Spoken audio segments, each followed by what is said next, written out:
আসসালামু আলাইকুম সবাইকে। আশা করি সবাই ভালো আছেন।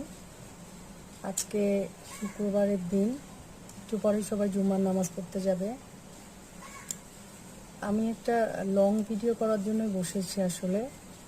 তো অনেক ধরনের কোশ্চেন এসেছিল, আমি একদিন লাইভ করেছিলাম তখন। সেখান থেকে আমি কিছু কোশ্চেনের অ্যান্সার দিচ্ছি। যেরকম আপনি যখন প্রফেশনাল মোডে ফেসবুকে কাজ করবেন, তখন আপনাকে অবশ্যই আপনার ফেসবুকে যে প্রোফাইলের ক্যাটাগরি আছে সেই ক্যাটাগরিটা অবশ্যই সিলেক্ট করে দিতে হবে আগের থেকে।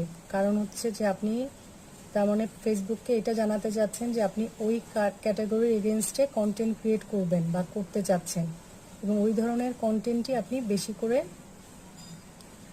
ফেসবুকে আপলোড দিবেন। আপনি যদি